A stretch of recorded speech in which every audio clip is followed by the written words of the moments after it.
I had to work late. Relax. Your kid had to work late. Man. So I told my guy that, look, man, can you please just, do a little side? And the guy's like, I tried. The guy said, try, but, bureaucracy and all that. This is why ownership, guys. I preach ownership. Own your own stuff. So you don't have to listen to any bosses, man. That's what the key thing is.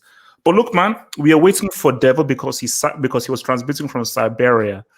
And so we want him to come back to actual, civilization. So guys, tomorrow is a big day. Tomorrow is a very big day for all of you. And guys, here as well, because there you go. Because I hope we got a question about his goals. Wait, what? Look at the chat, Javern, and have hope. CIA 2, CIA 1, and they've been pulled out. Rahino. You see what? Were you on the attack? Yeah, Jaffa. But are you seeing what I'm talking about? I can't see them. Man. The comment. It says it's hidden. I can't see them. I can see them. I can see them. I can see them here on yeah, they were there from before, man. Oh, there we go. They're waiting for us. Wait, so Devo, what the hell did you do differently? Listen, you're in HD. Are you kicking them? The comments are still coming through. They're hidden. I'm on the chat right now on the YouTube. They're not coming through. They've been timed out. But are you blocking them? Block the people. Yes, I am. It's gonna come through. It comes through on us. We will see it here, but it's been already removed from YouTube. I can see them blocked. You're gonna see them in StreamYard, but they're not here on the YouTube. I'm in the YouTube now. It all says timed out, banned, hidden, everything. It's fine. Anyway. Cool. Wow. So guys, look, man. So that's what a great tweet is. Basically, it just shows how famous we are. Man, the system doesn't want us to succeed. So you're not doing something well if you don't have people who hate you or want to bring you down. That's the thing. So that's a sign that we are in a righteous path. We're on a righteous path. You know what's funny? When we usually do the Thursday one, they come after 9, innit? Yeah. And they come late. Now they're waiting for us. Before the stream even started, we had 2 dislikes. I was like, how does that happen? And now I know. Because they were waiting for us to start. They wait. Basically, what a sad life.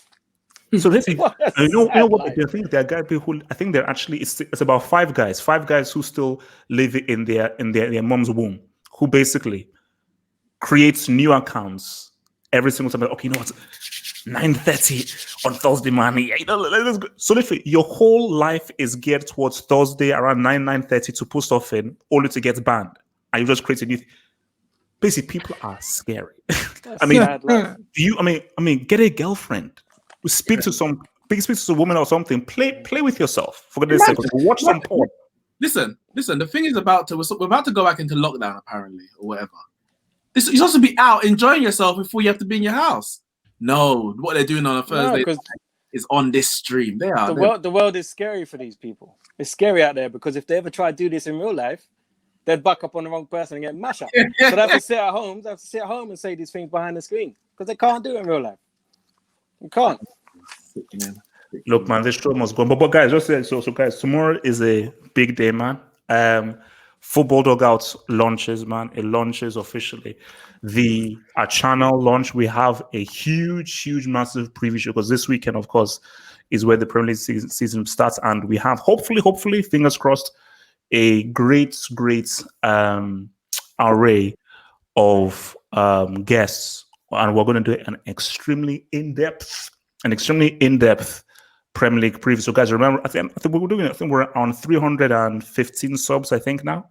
So just over 300, yeah. So guys, everybody who are subbed, well done. So if you have not yet subbed yet to the Football Dugout, do so right now. Description box, click the link and just press sub. And remember to click the bell. Click the bell so that you can be notified whenever we go live. Our first official live show exclusively on the Football Dugout YouTube channel goes tomorrow from 8 p.m. So I will repeat for you guys who have wax in your ears, even for my fellow racist neo-Nazis guys out there, because guys, welcome. I mean, we invite you on, and everything. We'll have your girlfriends as co-presenters as well. So definitely we can look. 8 p.m. BST, British Standard Time. We will be going live on the Football Dugout YouTube channel for the massive Premier League preview show, a 2-hour marathon bonanza. Fun games, talks, lots of back and forth. It's going to be fun, so don't miss it. Don't you dare miss it. So guys, are you excited for the big bada bing tomorrow? Yeah, let me tell them about some of the guests we got while Javern deals with the chat.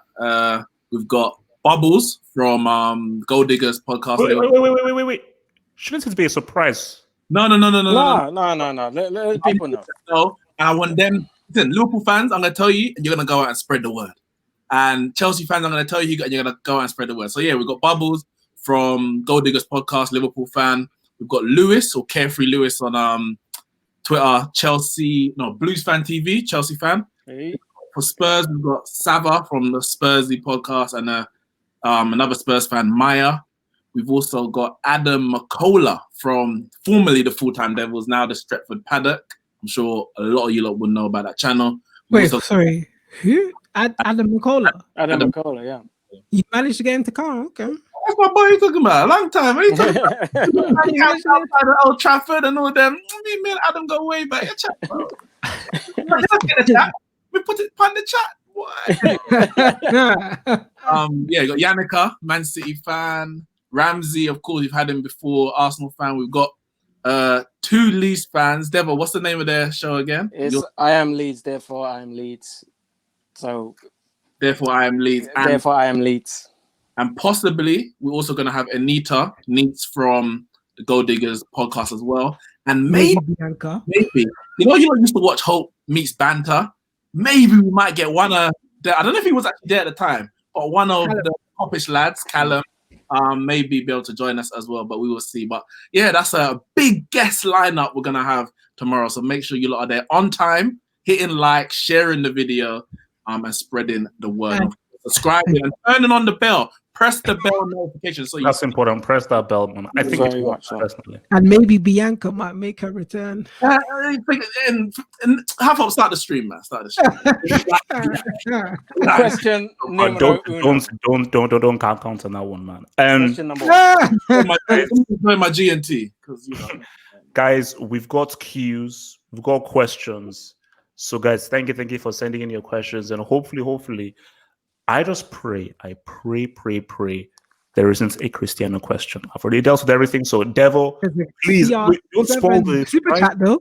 But Devo, I pray that there isn't a Cristiano question. But you know what? The Cristiano and Messi questions, I'm trying to just ignore them. Oh, thank you. So, Rudo says, thank you for super chats. No. HH, explain yourself on CR7 when you're on trial. The real deal, there's a video out there. Watch the video. Everything that needs to be said was said on that video, real deal. I don't know if to say a single thing more. So, guys, let me just get my bearings. Okay.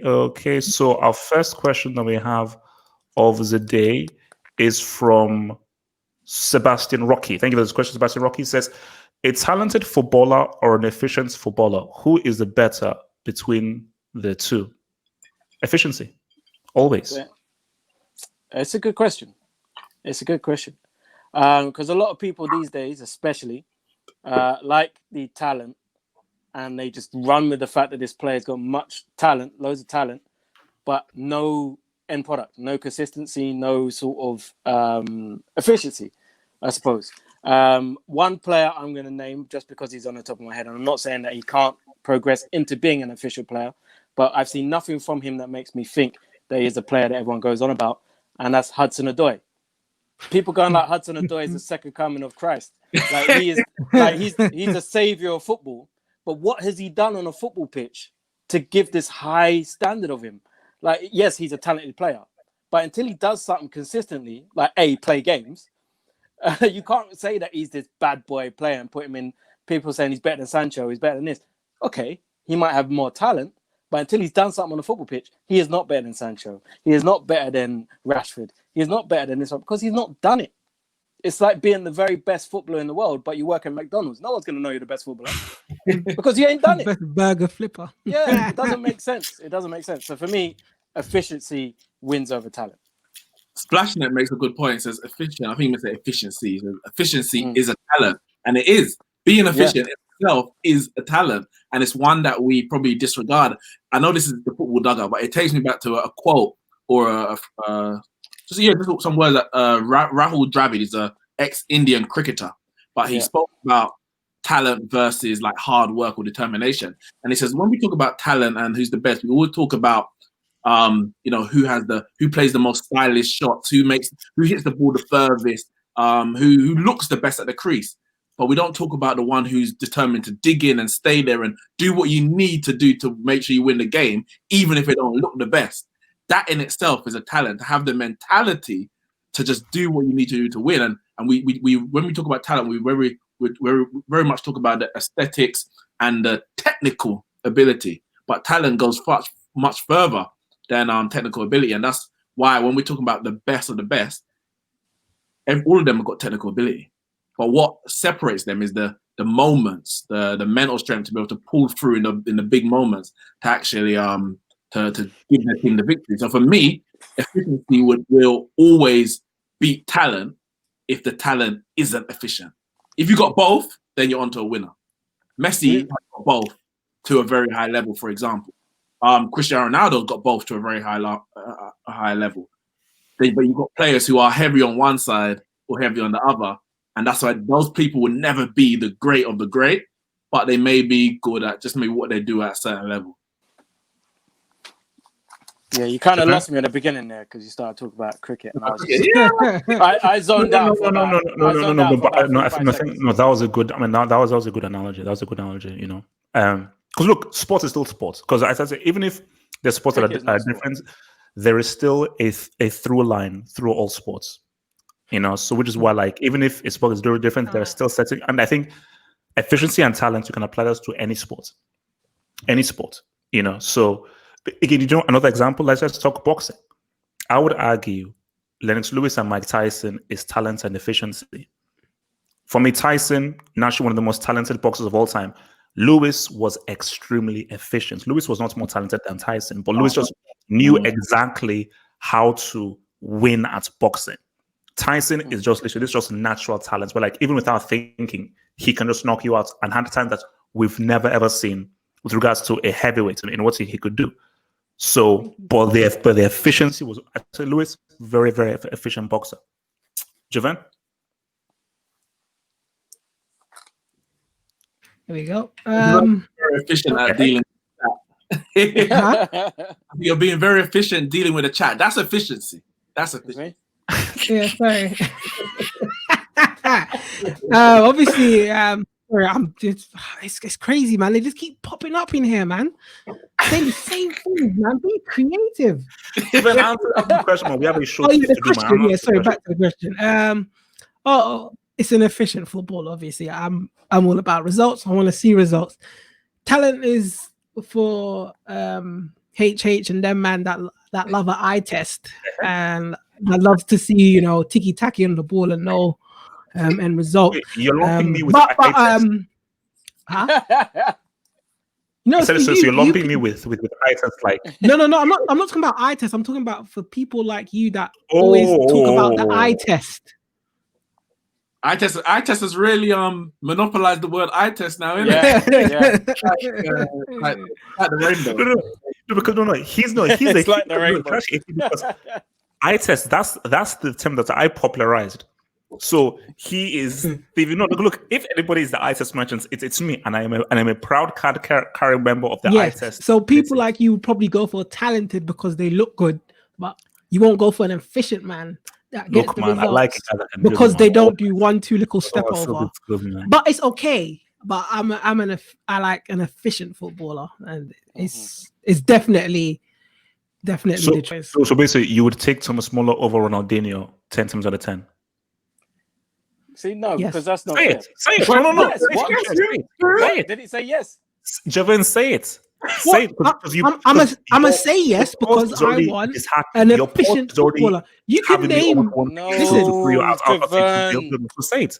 Say it. No. Wait, hold on. You say no. Hold on. You were doing so well. Devo. You were doing so well. No, Devo. I hear. No, hold on. I know what you're saying, Devo, but I'm saying if you want to name, if you HH want to name Ronaldinho a talented footballer, and if you want to name Muller an efficient footballer, that's okay. It's up to you who you want to put there. But I don't care what name you put there. For me, I am picking an efficient footballer over a talented footballer. I'm not going to say any names right now. If you want to say names, that's down to you. So benching Dino in the World Cup final and starting tomorrow. I don't think. But have hopes. He set you up there. He set you up. Exactly. Yeah. He set you up there. Yeah. Ronaldinho was both talented and efficient. Yeah. No. He tried to. No. The thing is, he tried to set me up. But I just said, you can put whatever names you want to put there. That's okay. That's you. But me, I'm a pick an efficient footballer. So basically, Dino gets benched for a World Cup final by manager. No. That's what you're saying. I never said anything about players. Okay. I never called any players' names. You did. So you called Dino is trash according to Javed. Okay. No. You said you're trash. You said he's trash. So I'm curious. Says, thank you, Super Sham Critic. Should two players who aren't on the same level be compared based on trophies, stats, and achievements? If yes, then it's Thomas Muller over Ronaldinho. No, heck no. Because trophies and things are dependent on your team and your manager and the system that you play in. It is, but then if two players are very, very similar in their ability and their output, then if you want to separate them, if you must, then how successful they are can be used. But it's like if you think, George Best was the greatest, but Maradona's better because he won the World Cup, for example. It's like, yeah, but it's very unfair on George Best because he played for Northern Ireland. Yeah. But let's say Champions Leagues, let's say Ballon d'Ors, domestic league titles, for example. If you think that their level are very similar, I didn't see neither George Best or Maradona at their prime. Eye test probably did. You can revert that to eye test. All right. So thank you for the question, dear sir. Next question from Kwame. To all of you, who? I hope you mean the other dude, not the other dude I'm thinking of. Yeah, just read the question. To all of you, who is one footballer you really liked but dislike now? What did they do? Suarez. No, I'm joking. I never liked him. Yeah. You see, you know what? Let me tell you this. It's not that I really liked him, but I respected him. So, John Terry. So, before the whole hoopla, I was like, this is an extremely good defender. Wait, do you remember that when he was playing for England and then he basically was like a fish? He basically did that. Yeah. Like that.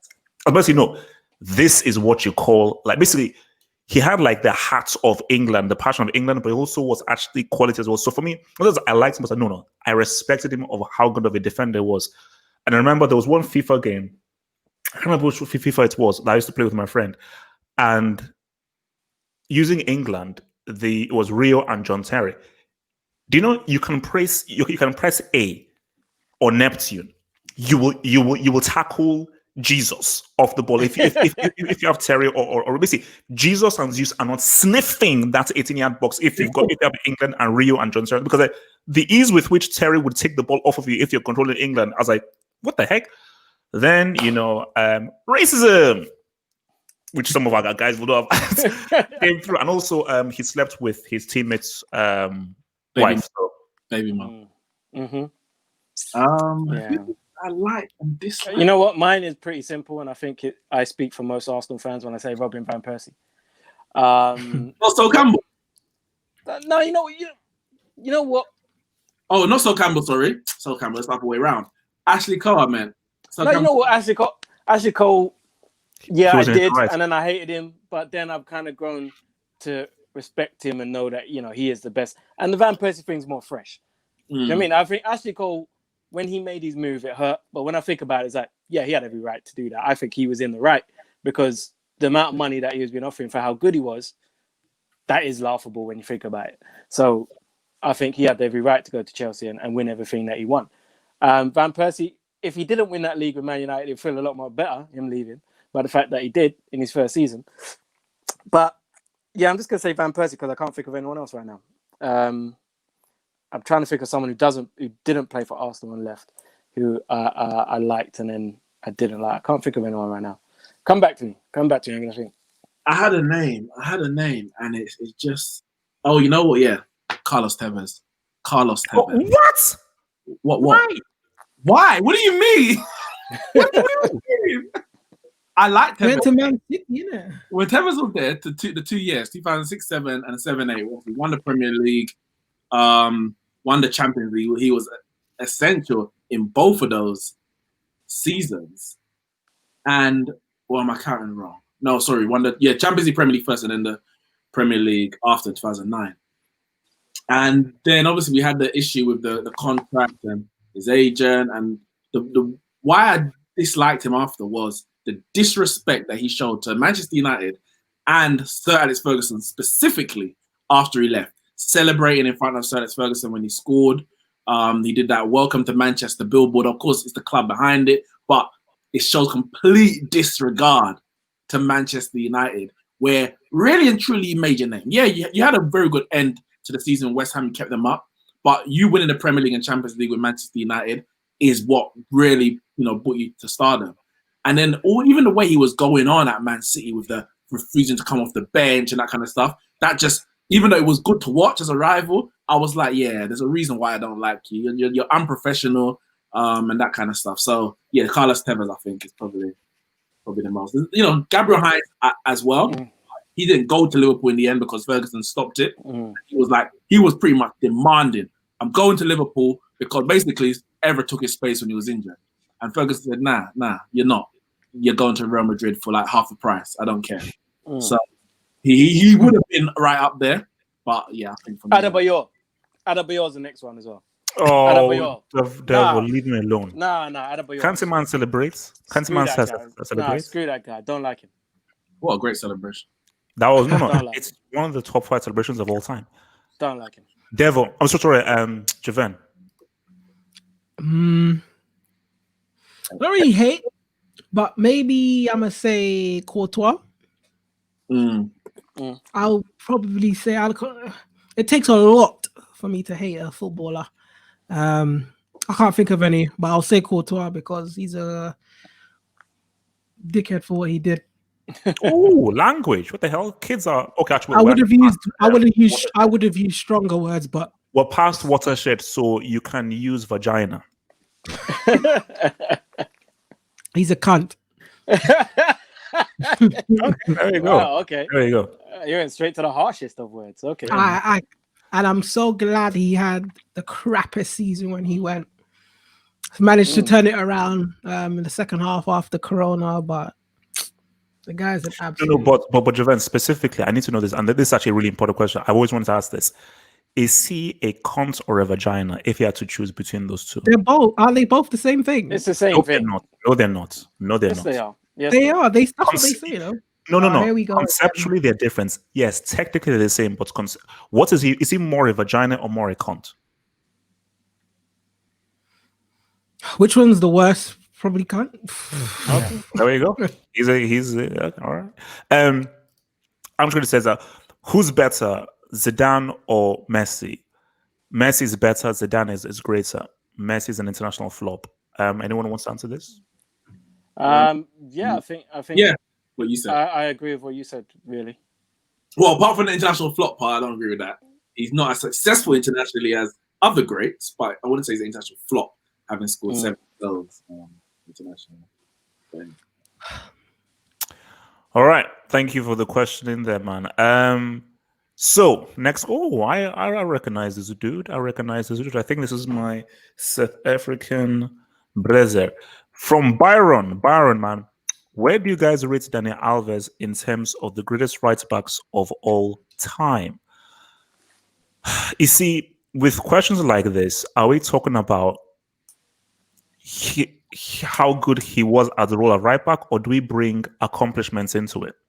Because I would like to attack this mainly based on what he's done as a player. So if you just talk about what he's done as a player, again, for me, I still say Bart Simpson, aka Lam, is the greatest right back of all time, 100%. Daniel Alves is up there. He's up there. I would not call him the greatest. I think Daniel Alves' big thing is a really good right back who, again, was in the mold of the Brazilians and so forth, like a Carlos Alberto, Cafu, and everything. But the main thing of Dani Alves is, if you look at this guy's trophy haul, it is insane. The amount of trophies this guy has won is crazy. If this guy managed to get a World Cup, he would have one of the most impressive trophy captains that you've ever seen, because he already has the Copa America. So he's literally won every single trophy conceivable apart from a World Cup. And that's actually another interesting question. That's what player has won every single trophy you can possibly win in football? That's maybe one for you guys to think about. Do you know a player who's won every single conceivable trophy that you can win in football? So that's my thing. Dani Alves, not as good as Martin. Lam is Dani greatest. Alves has won the World Cup. How? What? Was Dani Alves what? When was Dani Alves in the squad for? 2002. Was that the last time they won it? No, 02. Dani Alves wasn't there. No, was that the last time they won it? 2002. Brazil. Yeah, 02, yeah. Oh, so what am I thinking of then? Must be Copa America I'm thinking of. Dani Alves. Yeah. He definitely wasn't there in 02. Yeah, it what must I'm be saying. Copa America. Sorry. He hasn't won the World Cup. So what do you mean he's won every conceivable trophy? No, he's saying that's the only one he hasn't. Anyone crap. won? Yeah. Yeah. I'm getting mixed up. No, I think he's definitely. I would put him in the top 3, if not. See, because for me, Lahm has to be in there. Cafu has to be in there. Yep. Zanetti has to be in and around there. And Dani Alves has to be around there. So those are the 4 that I can think of off the top of my head. And I think really you can mesh them all up. And it wouldn't really matter to me which one you put first between those 4. I think what Dani Alves, always people think about what he did at Barcelona, but he was very successful at Sevilla. He was very successful at Barcelona. He then went to PSG and Juve and won things as well. We all know that yes, it's PSG and yes, it's Juve. But people are going to give it to Ronaldo. They could give it to Dani Alves as well. At least he went and did it.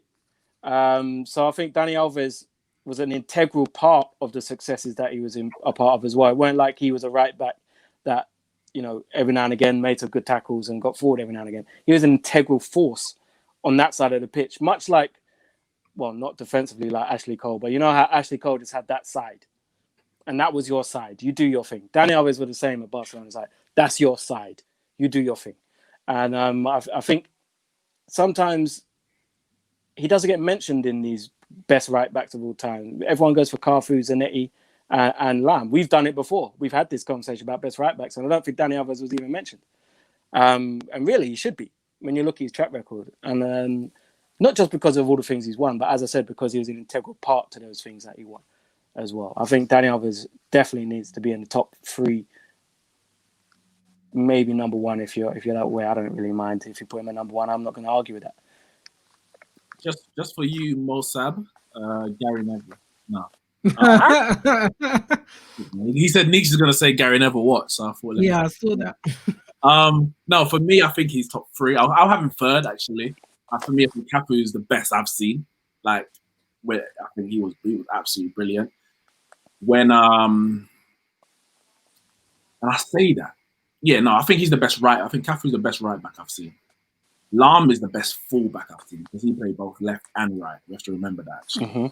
And I thought also I'll put Lahm 2nd as the right back. Central mid. Yeah, he did in the end as well. But I actually prefer, but when it comes to right backs, I look at defending first. Alves, not that he was a bad defender, but attack was the main facet to his game. Because you remember when he was at Sevilla, he was actually either a right mid or a right wing back. Attack was his main facet at Sevilla. And then when he was at Barca, it didn't change much because I guess the way they play, their fullbacks, we see with Jordi Alba, for example, they're more forwards, wingers than anything else. So I always questioned whether is he as good defensively as Lahm? Was he as good defensively as Cafu? Wasn't, of course, as Zanetti, for example. But I think his attack was so good and his recovery pace was very good, even if his defending in terms of positioning or tackling wasn't up to the level with everyone else because of his recovery pace, and which he didn't really lose, even at the latter edge of his age. He still kind of had that. I have to put him 3rd. So I'll put, Cafu, Lahm, and then Dani Alves. And I think he won the league in Brazil as well. Because he's gone back to Brazil, and I think he just won the league over there as well. I might be wrong. Javan? I'm gonna have to skip this question because, like I said, it's one before my time. You know, I've seen Dani Alves and I've seen Alarm. Those are the two best right backs I've seen. I haven't seen the others. Okay, then who is better between Dani Alves and Lam then? I'm gonna say Lam because Lam won a World Cup, and he's so good. Like, come on, Lam is one of the best that I've seen. I'm not sure if you guys have seen any others, but I'm gonna go with if I was to pick between the two. I don't know, man. I don't know. There's Hector Bellerin as well.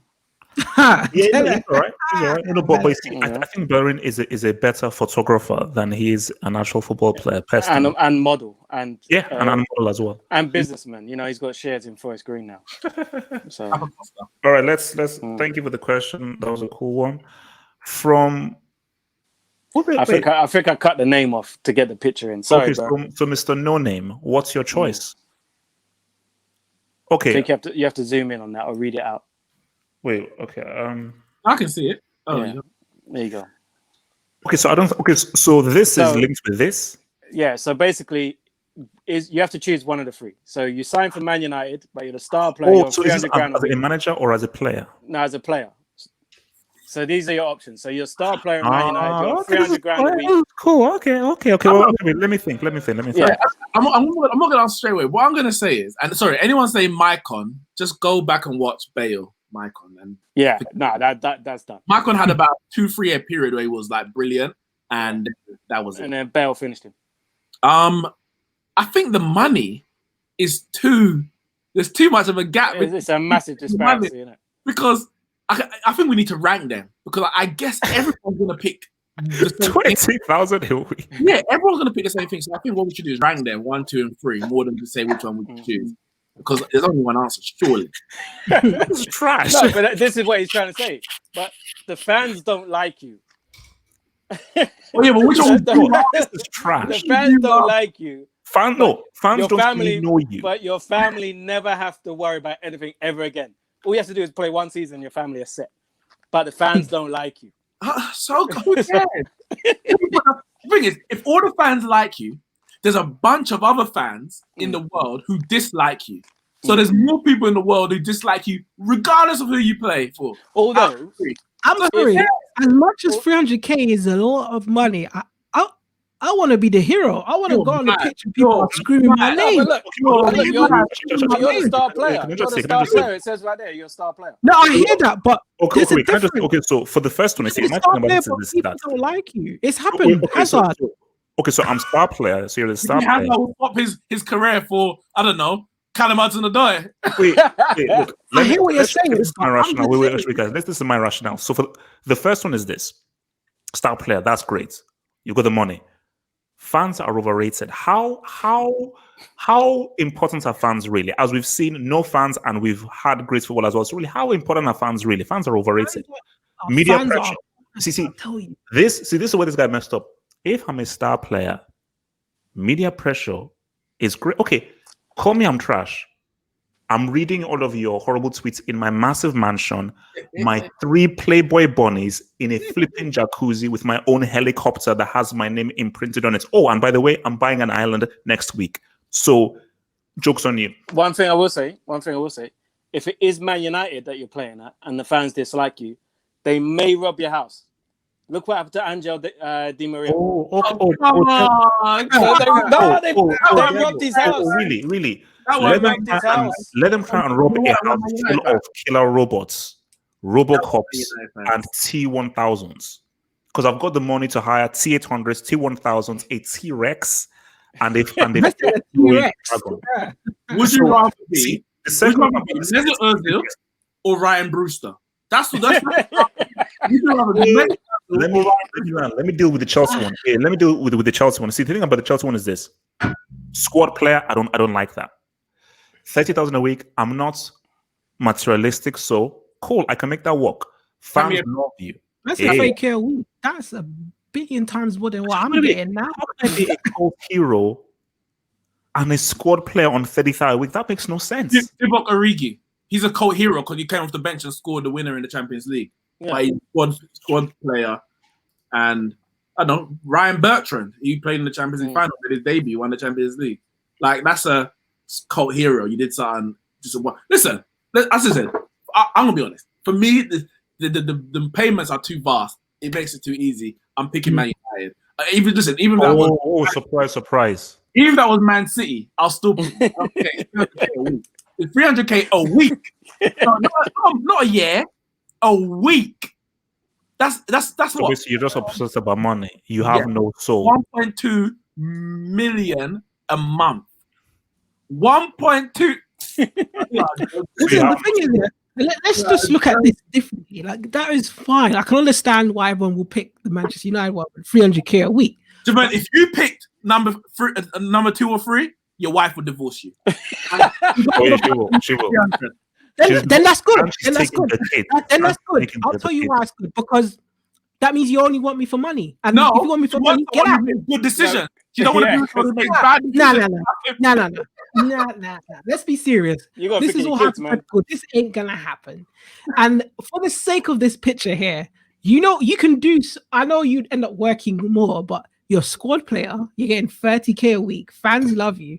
From the time you have fans and stuff like that, you can build up yourself something outside of it. You can have a social media career. I know you can do that with the first one, but the first one is an easy answer. I'm not going to pick the easy answer because, like, oh, come on, like you said, everyone's going to go for that one. So for me, I will be a squad player.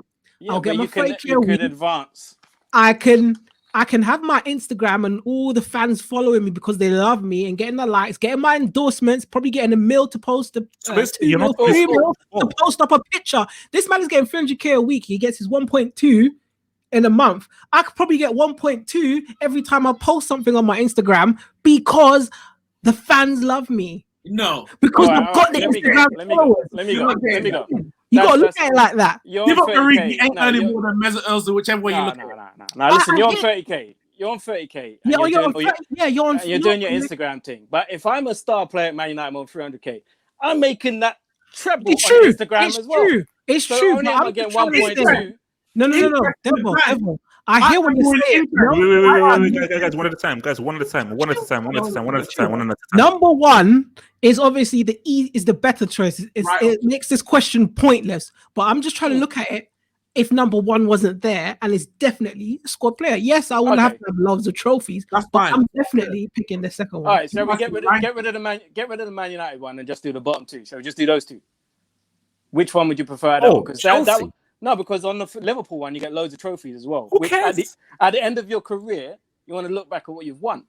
So, no. But me personally, I'm not going for Liverpool. Hold on. Me personally, I'm not going for Liverpool anyway because they will rob your house. They will definitely rob your house. I ain't going for them. No way. I'm going for Chelsea because because they won't even let me in the training ground. Exactly, they'll throw bananas. You know what I mean? That's bananas at me. You know what? Nah. I'm gonna buy my way out of my contract and try to find a nice family club to play for. I might go down to the Championship and try to work my way up. You know what I mean? I ain't playing for either one of them clubs. Some man can't handle that media pressure, They will crack. These snowflakes of today, they can't handle that. Look at Martial and Mourinho. Man can't handle a little bit of managers talking, saying, you need to fix up.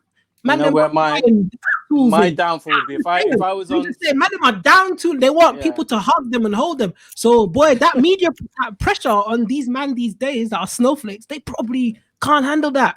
Right. So, boy, that's a tough choice for some man.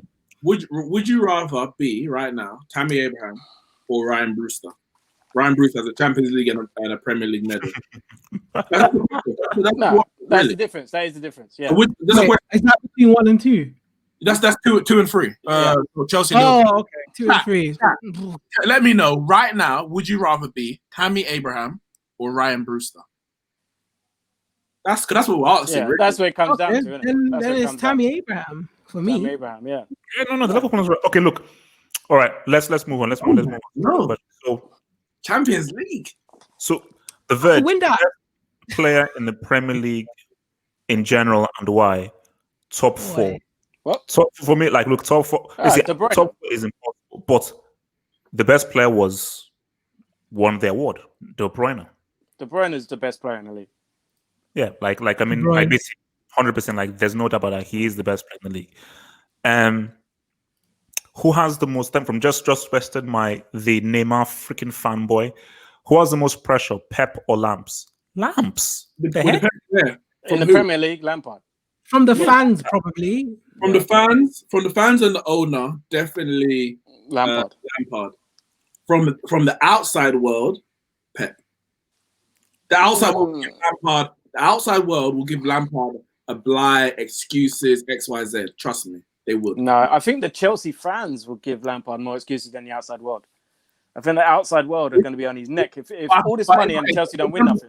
Man City fans aren't going to be on Pep's neck at all. Not at all. None of them. Whereas you're going to get a section of Chelsea fans who would be, like have hope, who would be on Lampard's neck. Yeah. You're not going to find out with Man City fans. Pep is their savior. Pep is the greatest ever manager. So, it's like how a lot of Chelsea fans were with Mourinho. When it was a sinking ship in the last season that he got sacked, a lot of them did not want to accept that it was it. That was it. It's the end. Yeah. He's the greatest ever manager. So, yeah, I think the owners on Lampard, and definitely Abramovich put pressure on him. But outside, I think people will be looking at like say me, you, I say, listen, well, Pep, listen, you're supposed to be the greatest manager of all time. Where's your Champions League? And that kind of thing. But yeah. From Armchair Critical says, do you guys think Neymar will win another CL or a World Cup? He's never winning a World Cup. I believe he'll win another CL. Why do you think he won't win a World Cup?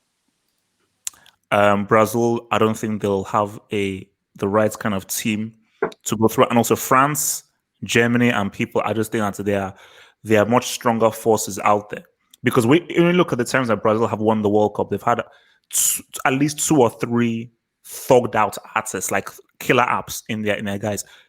Neymar, and who else? Firmino. Jesus. Excuse me? Brazil have got the only box-to-box defensive forward in the world. What? He's created a whole position for himself. No one else has that. Devo, I just mentioned Romario, Ronaldo thing here, and you said Roberto what? Firmino is the number 1 box-to-box defensive striker in the world. He's a central attacking defender. Okay, look, but let's move on. Let's move on. From Nate the Great, where do you rank Ronaldinho among the greatest? This is a difficult one, because for me, Ronaldinho was the guy who. This is my thing on Ronaldinho as well. What's that? I'm out of this question as well, so you have to skip me. No. You see, my thing about Ronaldinho is, if he had led Brazil to that 2006 World Cup, we're having a very different conversation. Because yes, he won the World Cup in 2002. His World Cup was 2006, and he had the team. No, he didn't. That team. That's great. Look how big Ronaldo was. No, Neeks, easy. Let me read off the names. Okay, fine. Put Ronaldo to one side. No, bring me. Let me land. Pete Kaka. No, it wasn't Pete Kaka. Pete Kaka Bro, he won the Ballon d'Or the next year. Let me land. Pete Kaka, who won the Ballon d'Or the very next year. Yeah. Remember that Pro Evo that came out, where if you shot from Adriano from inside Wrexham, but that's the Pro keeper would Evo. always carry it. The keeper never saved. That's not real life. Those are a partnership. Zlatan and Adriano was ridiculous. No, the argument is that team was stacked. Sorry, go on. The up-and-coming about to say what's up. That 2006, they were easily the most talented team in that flipping World Cup. So Dino, you had, and also this was peak Dino, peak Kaka. You had Adriano in there. You had Cafu. I believe you had Roberto Carlos in there as well. You had Robinho coming through. So the team was popping off. See, Roberto Carlos. Roberto Carlos was there in 1998, my brother. Oh, look, leave my guy alone. I don't think that team was as good as you remember it, bro. No, the thing, as individuals, that squad was very, very good. I'm not gonna lie, as individuals. However, you say that was Ronaldinho's team. I think that team was, because who was the manager? Who was the manager that year? It wasn't Dunga. Dunga was the No, World no, Cup. no. Was it I think it's what I think was it Passarella? I can't remember. I can't remember who the manager was. Mm. Basically, the team for me was too European in its style. It wasn't the free-flowing Brazil that we had 4 years previous, or even in 1998. 1994 was a bit turgid as well, but 98 and 2002, much more free-flowing. Kaká, if you remember, was probably the main guy in that team in terms of the play all went through him. And Kaká is not your typical Brazilian. And when I saw that team, I thought, there's a lot of tall, languid guys, no real trickery going on there. Like even Adriano's not your typical Brazilian striker. No. Man's a big target man.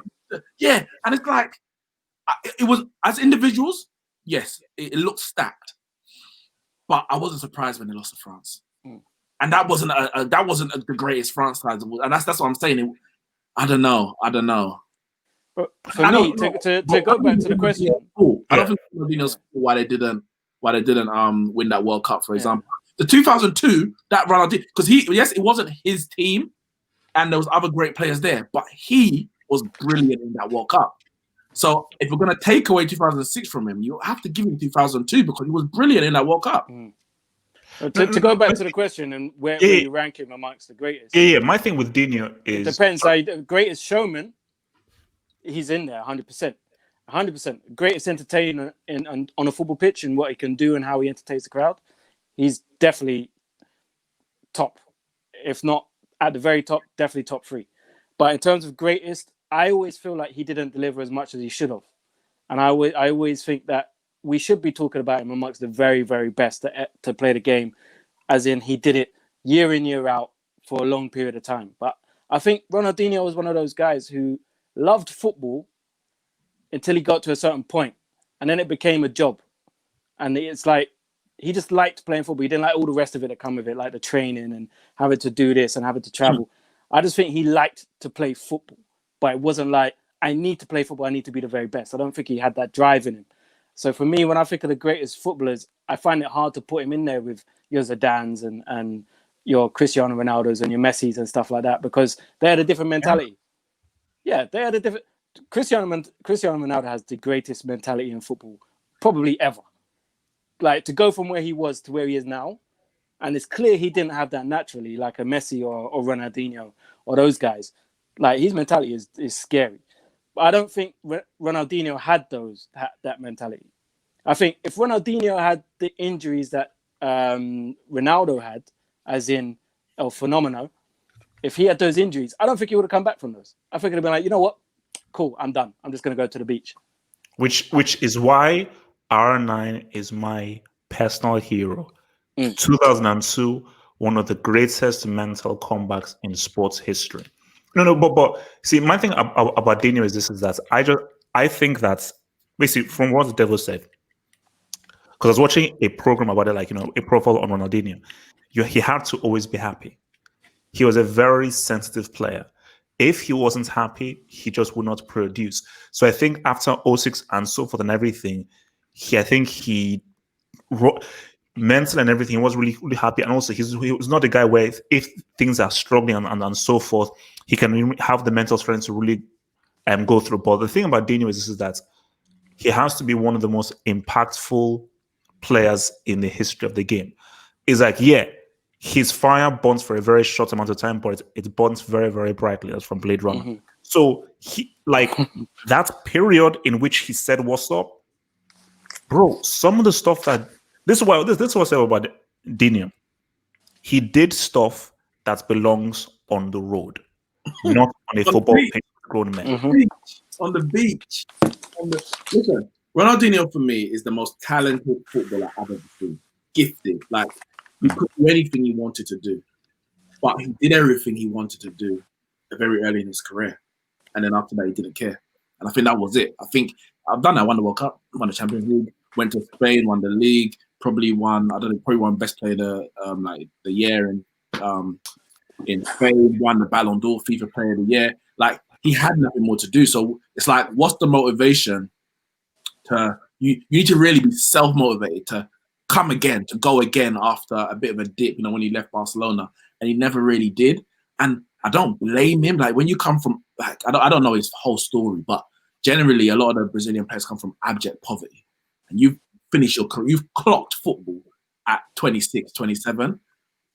What's the point? What more are you going to gain from it other than self-gratification? More people are going to think that I was greater, but everyone, the world loves Ronaldinho. The man's gone to prison, the world still loves Ronaldinho. Like, there's nothing more to do, nothing more to prove. So I know I don't, if I'm going to say in terms of the greatest, he may, in terms of all time, he may, at a push, it's hard to do a proper list, he'll be lucky to get top 10 in terms of greatest of all time. But in my lifetime, I don't think I've seen a player on the field do what Ronaldinho does. Well, no, I think just very quickly, I think that's my thing, is that for me, okay, with the whole thing with Messi and Cristiano, boom, they are amazingly consistent. They've redefined consistency in football and they made their impact. For me personally, consistency doesn't excite me. I'm like, well done, congratulations. I tip my hat to your consistency. But the thing with Dino, this guy was hard. He spat at consistency. But for that time, when he was amazing, as Neeks just said, this guy did some things on the football pitch that I was like, that I've not seen any player do. It's something crazy. that I did on a football pitch, I've never seen anybody even come close to doing this. So for me, he stays more in my memory than somebody who was consistent for like 50 years. Because yes, he was for that 1 year. Wow. Listen, I love Messi, love Cristiano Ronaldo. I grew up on them. Like people think it's nostalgia. I grew up on Cristiano Ronaldo. 2004, Ronaldo joined the Premier. 2003, even I was 12 years old. I grew up on Cristiano Ronaldo. But if you literally, even if you just go, and I watched Ronaldinho live in terms of full 90 minutes. But even if you just go on YouTube and look at like Ronaldinho compilations, in a little 5-minute video, he would do things that Messi and Cristiano Ronaldo couldn't even dream of. It was stupid. It was stupid. And that's not a knock on Ronaldo or Messi. Ronaldinho was just that great as an individual, as a talent. It's unbelievable. Javan? Like I said, skip me for this one, but I test makes a really good point here, saying when people say Dino is magical, I say in my head, you lot have seen nothing. George Best was something else. The greatest ever. Look, man, that guy needs to relax, man. Yes, pushing 30. Neeks is 29 years old. I got nothing to hide. Exposing myself. When you see on Twitter, you follow me on Twitter, you're gonna see when I'm celebrating my 30th, hopefully abroad, because I can't deal with no lockdown 2 or lockdown 3. What was it? So Josh Burton says, Messi saga was a publicity stunt, new deal pending. I dare Messi to sign a new deal after everything else. I dare him. So it says Chelsea, the most toxic club. Rice for Kante. Side, that's not happening. I don't know where you get that false news from. God forbid Kante gets traded for Declan Rice. God forbid. So to our next question. This might be a tricky one. Someone goes, Neeks looks like the cool nephew of Jeffrey from Fresh Prince of Bel-Air. This is a good one. This best. Thank you from BK. Thank you for the question. Best career resurrection you've ever seen. I should know this one. Is that how you spell his name? Gnabry. Yeah, Gnabry. I wouldn't say that's a resurrection. It wasn't a resurrection because he never. See. This is what a resurrection is. You were at your high, you went down, then you came back up again.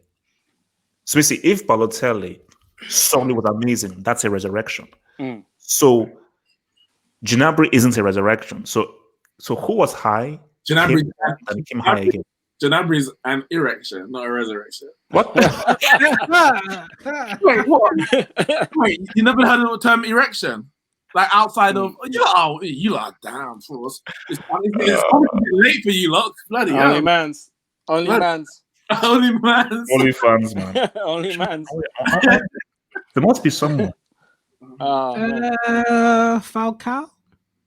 No, he hasn't really come. No, he didn't really come yeah, back. But when he went to Monaco, remember when he was at Chelsea and United, it was quite bleak. I would argue Neuer. Yes, Neuer. So 20, Uh, no. Let me show my argument. See, my argument is so 2013, 2014, he was right without doubt. This is the best keeper in the world. Best keeper in the world, amazing, so forth. Then mistakes started to happen. Then we saw De Gea get talked about. Then we saw Edison come to them, we saw Costa come through. And many people said, Neuer, he's done, he's finished, he had his whole thing. Then Neuer was like, nah. I remember his lowest point was when Sadio Mane made him do the Macarena. So, and I think I still have the screenshots of it. And then last year, he comes out and produces a clinic in our CL final. I'm sure there's one better, but that is the best one I can think of is Neuer. You know what I'm thinking of? I don't know. I was just continuing what I was saying before HH went in with his Neuer.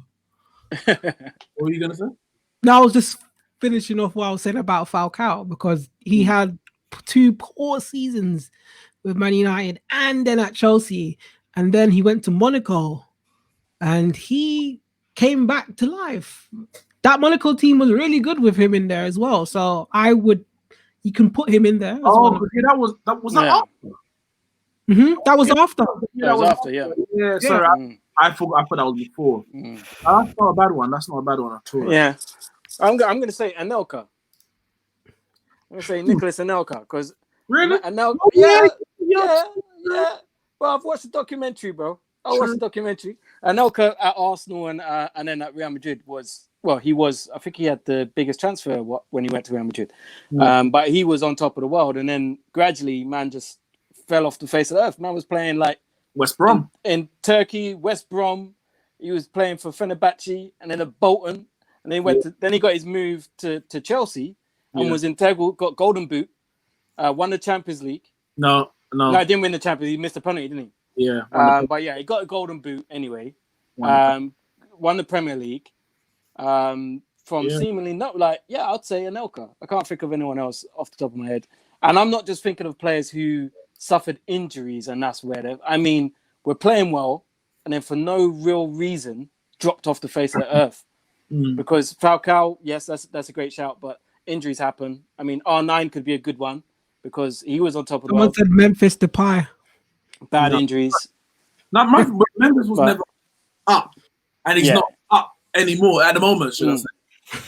Yeah. I think that was just that one there was definitely best balance. But no, Anelka's a good one. I can't really think of another one to be fair.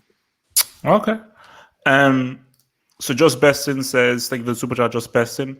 This man had a massive injury at the World Cup. Oh, for God's Jesus Christ. Close to being oh man, Just Bestin, you need help, man. You need psychiatric help.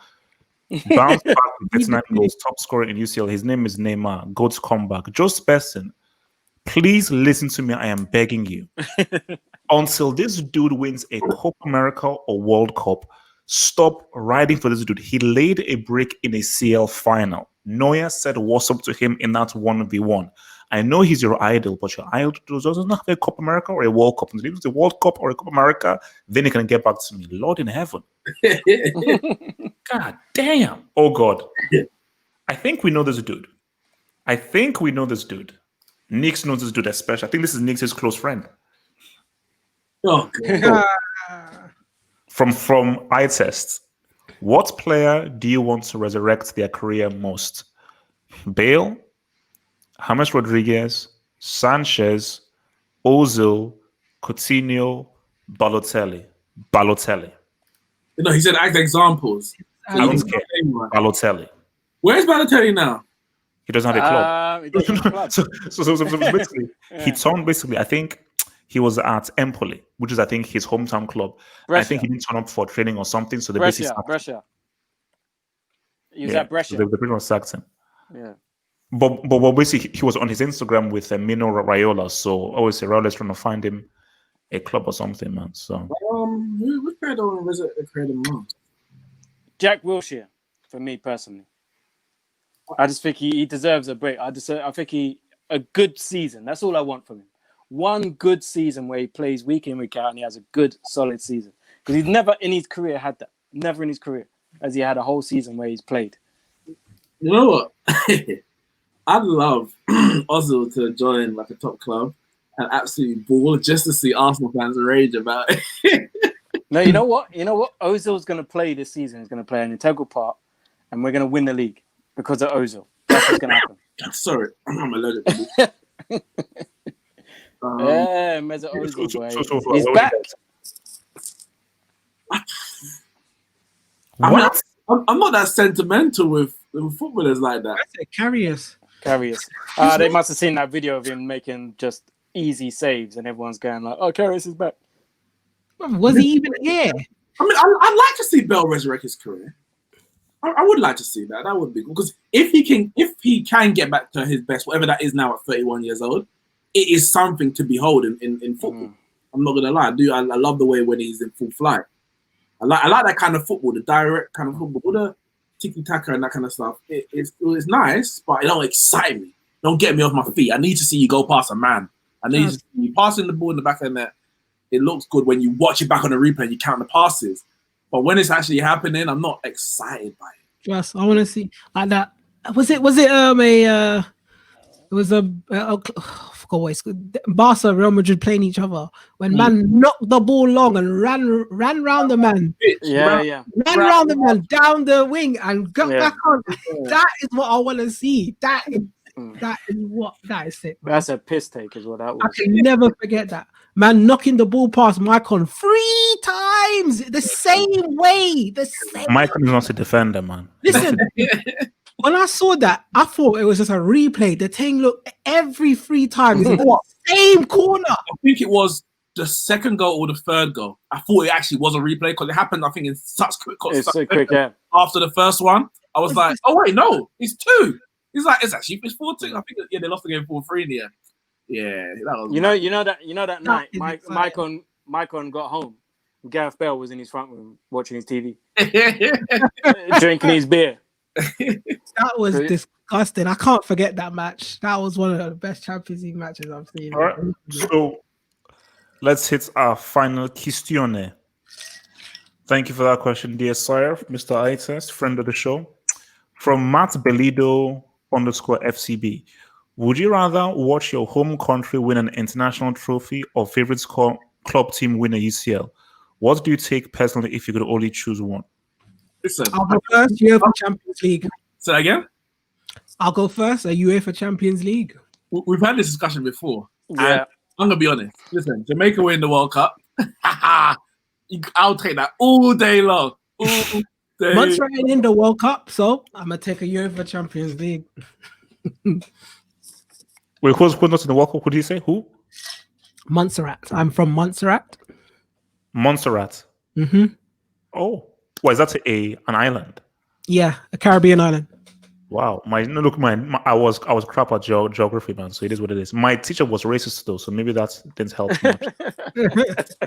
Shout out to what's his name, Mr. Brown. You fucking asshole. So my thing is, look, guys, it's easy. Guys, you already know what I'm going to say. And also, Chelsea have already won the CL. So I told you, if Nigeria ever win the World Cup, I retire. That's it. Like basically, that's it for me. I'm done. If Nigeria win the World Cup, you wouldn't. My work here is done. I can imagine the show if Nigeria won, it would just be Hope in his pants, just staring at the camera for 4 hours. We're not even saying nothing. He might even reveal his actual identity in that video. Me? Yeah. No, bro. If Nigeria win the World Cup, 1,000%, I will never wear shades ever again. That is a promise guarantee. 100%. If Nigeria win the World Cup, that's it. I'm taking off the shades, and I'll do you one better. If Nigeria win the World Cup, I will never ever say a negative thing about either Messi or Cristiano ever again. That is my promise. That is how much it would mean to me. I promise you, if Nigeria win the World Cup, I will never ever say a single, even if it's actually true, I will never ever say a single negative thing about Messi or Cristiano for the rest of my life. You know what's crazy? Yeah. I only, not only, but obviously I'm around English fans more than anything, obviously based on where I live. And a lot of English fans that I see on social, etc., they say win the Champions League over World Cup. And Yeah, same. I don't know if it's because England are always obviously in the World Cup and failing that they kind of get very disenfranchised and disappointed and from England. But like for me, Jamaica don't get to the World Cup very often. I mean, we've only got to it once in 1998 and Trinidad got there in 2006. So for us just being in the World Cup is like a myth.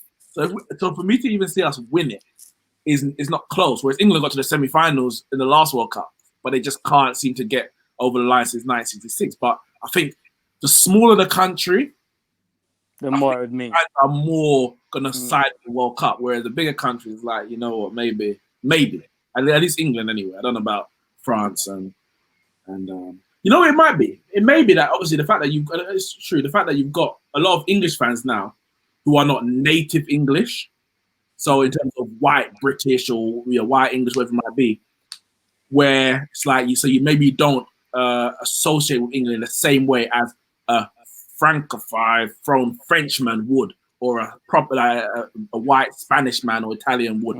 Maybe that's what it is. I don't know. And England's very diverse in terms of the makeup of the country. If England, even if not in the live chat, even if not in the live, if England won the World Cup, I don't think I'd really give a shit.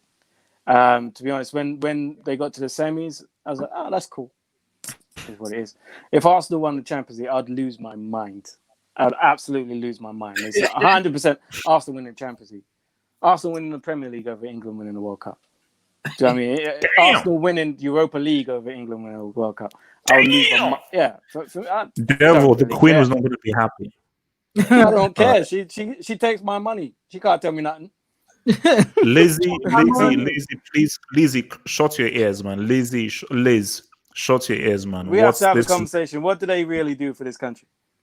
Because when this country was going to shit and everyone was worried about losing their jobs, she come out and said, "Stay strong." She didn't do nothing for us. And then went to Windsor. You know what I mean, and then went to Windsor. and then bopped off. Yeah, it's like, wait a minute, where are your subjects? Help us. You know what I mean? Where's the money at? You know what I mean? Don't just come on TV telling about stay strong. What the fuck is that? The Queen of England. You know what I mean? Look, man, Lizzie, man, call me Lizzie. Big up Lizzie. Let me tell, big up Lizzie. And I don't associate with these man in the I love Lizzie, man. Lizzie is cool. My dog. Lizzie is cool, you know. So no, I'm gonna call her and say, hey, yo, Liz, what up, baby, you know? Because I say, Lizzie, I think you need to go for someone a bit younger, you know. I think your partner is, I can, you know. That guy's been dead for 5 years. They just drag him out for social occasions. That guy. Okay, look, let's. So from whimsical thoughts, so he says, who would you choose for your all-time greatest goalkeeper, Neuer or Casillas? Casillas 3 titles and also what he did with Real Madrid. Neuer 2 trebles and a World Cup. It's close, but I choose Casillas for clutch save. Oh, you fuck. Buffon. For that reason, I will never ever choose freaking Casillas. You see, okay, guys, let me tell you my issue. I'll answer your question, but this is my issue. You know, I didn't actually watch that World Cup final. And I'll tell you the reason why. It's pained me. I didn't watch it because I was like, it's a lose-lose for me. And let me explain. So, well, how is it? First of all, I despised Spain's football.